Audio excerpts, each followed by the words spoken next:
Good news, everyone. Evil Genius Zero here. We're going to talk about Lost. This is episode 3 of our Lost Club, and it covers up to episode 10 of the first season of Lost.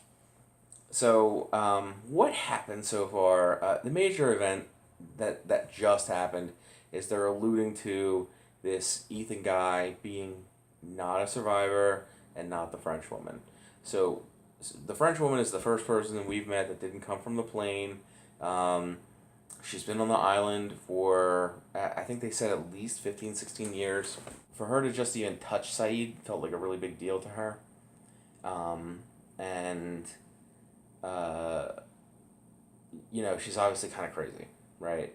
And part of that's due to the isolation of being stuck on this island for a number of years, having, I'm guessing, really hairy ass legs, and seeing a dude named Saeed who's kind of hunky. Let's be real, he's a hunky, dreamy dude, and she can barely control herself. She keeps touching his face and stuff like that. I mean, she tried to torture him for a little while, but then she's like, you know what? I'd rather touch this beautiful man on his face, and lust after him for a little bit. I will say this, like, as a character, like, this something occurred to me, while I was watching this, that, like, yeah, that's a real moment, and yeah, that's really true, but, like, how fucked up must her fantasies be? Because as far as she knows, she's either, alone, or, like, there are these crazy, evil other people on the island that are, like, sick with this thing, and they're gonna kill her, or whatever. And so, like, I gotta figure, like, for her to, rub one out, uh, there's gotta be, like, an astronaut crash landing on the island, or you know what I mean? Like, she gets rescued by a hunky dude, and, she's like, you know what, let me show my appreciation. Again, I just let my imagination run away with itself, and, maybe it's a creepy place, but just the way that, like, her reaction to touching him, which I guess is a genuine thing, it would be to be completely denied another human's presence for 15, 16 years. That's got to have a tremendous toll on your mind, and clearly it does. I mean, she seems really fucked up, although some of the things that she's saying, it seems like she was kind of fucked up 16 years ago. I mean, she killed um, Richard, or yeah, I think it's Richard she killed. Alex was supposedly her baby, I think. So she keeps, talking about Richard throughout the episode, and we don't really know anything about him other than, she lured him into the jungle with a fucking fake ass gun, and then when he tried to defend himself, she killed him, which she didn't do to Saeed. So that's cool because we stole Saeed. Um, what else is going on? There was the episode called the Moth, and it was about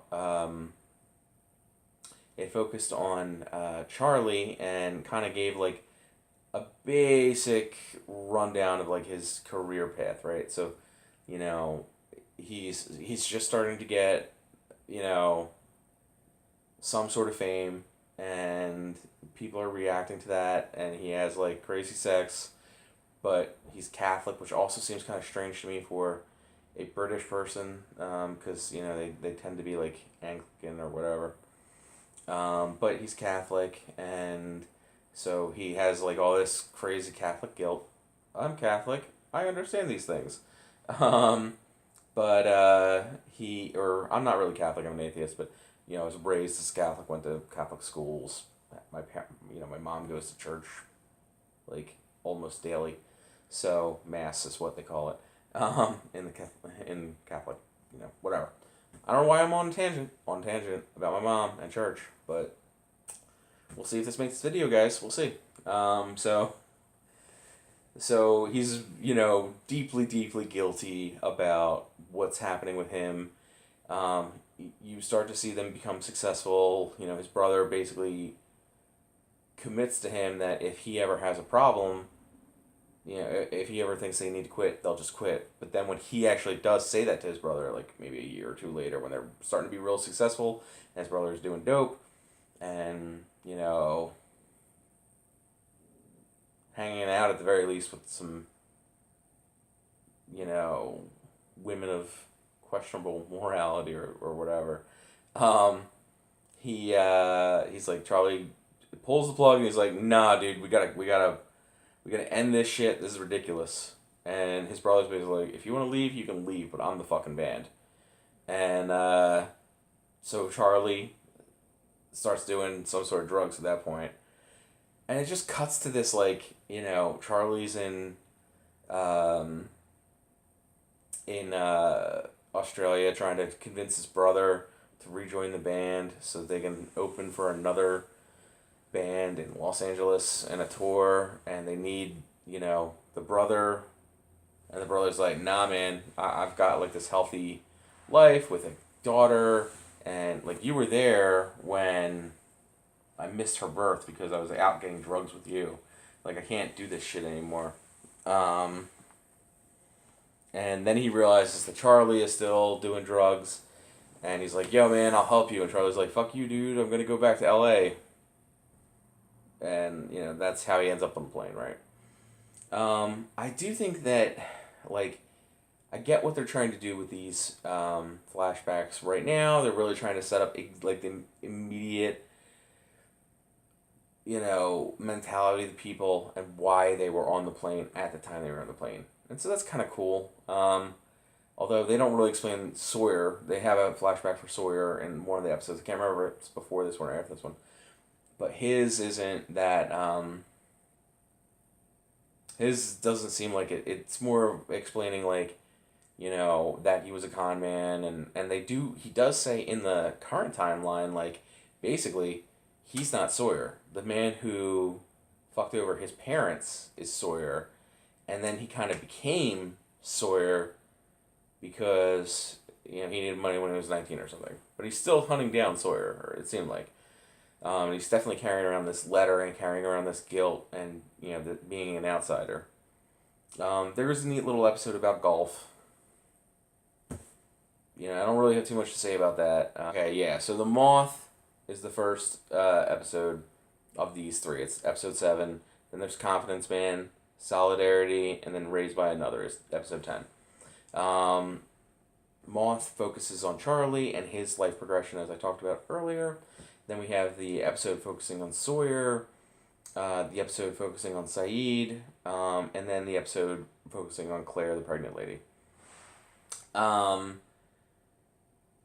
Claire's episode is also kind of devoted to her in the current timeline, which is also true of the Moth, in that it's much more from Charlie's perspective. He goes through this real temptation thing. We've learned... I believe we already knew that Locke knows that Charlie is addicted to drugs, but it's also clear that Jack knew too.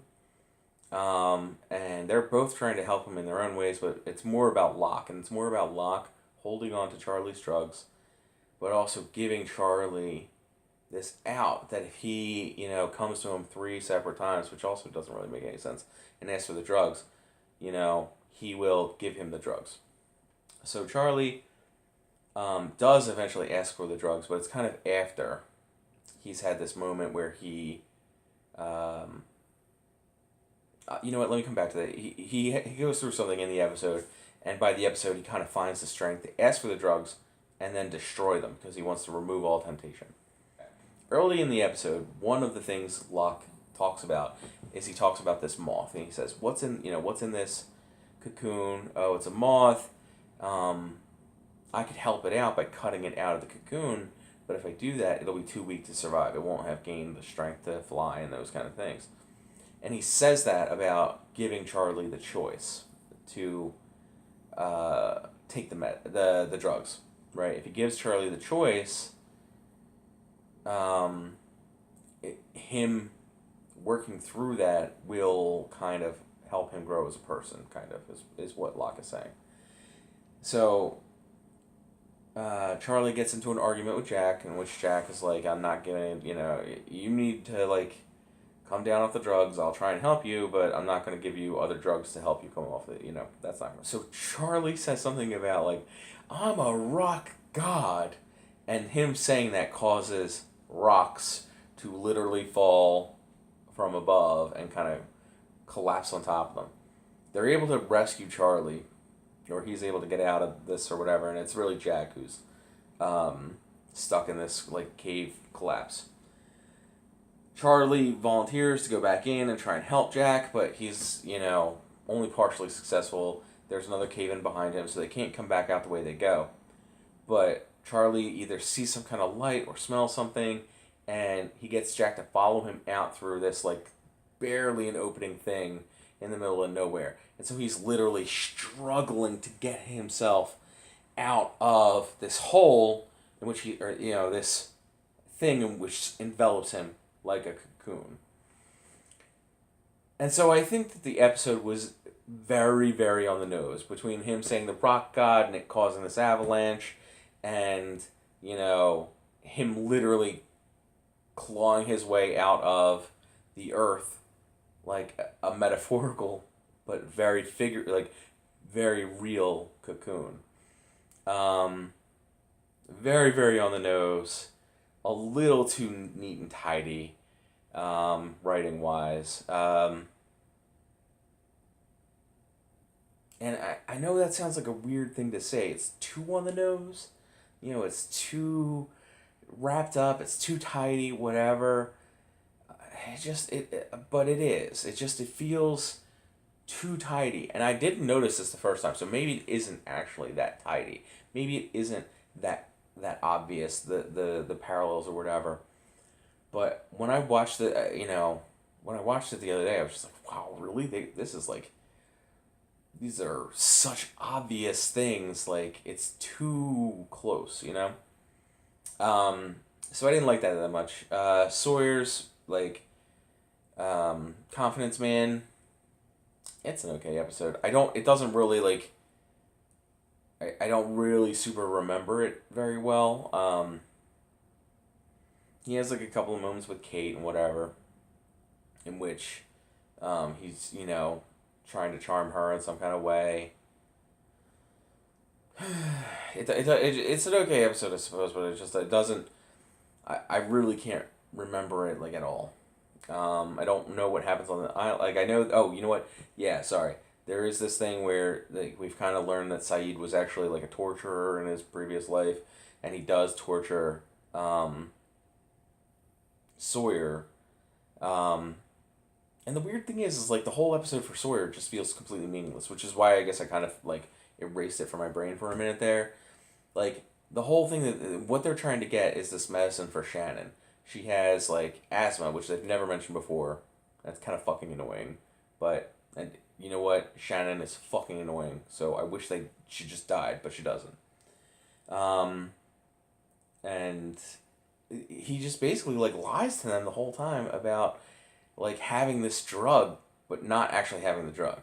Nobody has the drug, as far as we can tell. And then they, like, give her some eucalyptus, and that's gonna fucking work. She has real asthma. She's dead. She's real dead. And it's really a shame that they aren't being realistic here, because fucking Shannon needs to die. Fuck Shannon. I fucking hate her. Solidarity was the episode focusing on Sayid and the French woman. There are, like, events going back, like, tying back on the rest of the survivors on the island, but it's not a big thing. It's mostly about those moments between Sayid and the French woman, which I believe I talked about earlier. So let's, I'm just going to move on. Raised by Another. So this episode focuses on Claire both in both storyline threads. In the past, we show her discovering that she's pregnant, and the man that she's with is like, you know what? Let's fucking do this. Let's have a baby. We're gonna try and make this happen. She's all of 20 years old, so it doesn't really make sense for them to do this. I mean, but I guess people do things that don't make sense with babies. So,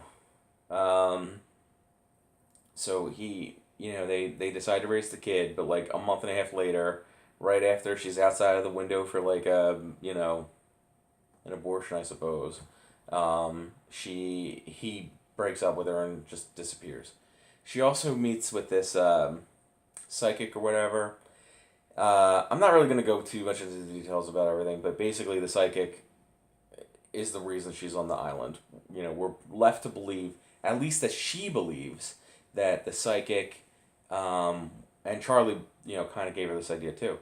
The psychic has caused her to get on the island because it was like the only way to keep them together, the baby and her. And then we kind of learn about Ethan, like at the same time, and we know that he's nearby them, but it doesn't really show anything after that. It just kind of cuts off. Confidence Man just doesn't seem to have a point. Like, it's like, okay, well, we need to show that Saeed has regrets and is a torturer or something, and we want to show that like Sawyer wants to be liked by people and wants to be around people, but can't stand it at the same time. So he pushes people away through his like horrible behavior and mentality or whatever. I don't fucking hate Sawyer. I kind of get that as a personality thing. We all kind of push people away sometimes, even though we want them to be around us. Like, that sometimes happens. Like, it's a weird like dichotomy thing or whatever, where where you need to be around people, but you don't want to be around those people or whatever. Right now, or any people or whatever. So, I get it. He's not like a simple character, but he's seen as a simple character by the other characters, and that's okay. I mean, it's new. People don't know each other that well. He's kind of fulfilling a very specific role, and he seems like an asshole. So why would you try and get to know him? But that's also kind of a problem too, because Kate is trying to get to know him for no fucking reason. Like, you see this sleazeball, yeah, he's a good looking dude. Alright? Nobody's kicking him out of bed. I get it. But at the same point, like, he's also just, like, seemingly intentionally vile. Now, he's more polite than normal people are in the grand scheme of things. Like, he's not, like, cursing or, because you can't on network TV. But, like, he says rude things to people. Like, he calls people fat. He calls the one chick Sticks because she has legs. He calls Kate Freckles. Like, he really, like, isolates onto, like, one thing with somebody, and that's their name now. I kind of glossed over the golf thing because I hate golf. I also don't think that seems like something survivors would do 9 or 10 days into surviving on an island. Is like, oh, you know what? Let's fucking play some golf. I do like that they're showing, like, Michael planning for long-term things like showering and stuff like that. But yeah, nice, solid episodes of TV. Like I said earlier, I particularly like that they set up Ethan like an episode early. They just showed him in one episode, and then like he has like a bigger part in the next episode. Again, in 2003, 2004, this was an uncommon technique. They would introduce a guest star, and that was it. Like they had like one, maybe two episodes, and their plot started and resolved in those one or maybe two episodes. So this was new, and you gotta respect it. There's a lot of new and interesting things about Lost, and the way that they tell the stories, and you gotta respect those new things. So that's our episode of Binge Buds or Lost Club or whatever the fuck I'm calling this episode. This series. So I would expect me to be at episode 14 next Wednesday, let's just say. Let's give me a full week. I might try and get a little bit ahead of that in my actual viewing and maybe even producing an episode, but I won't put that out until the week after because I need to get onto a good pattern schedule. Please, if you like this video, share it with your friends.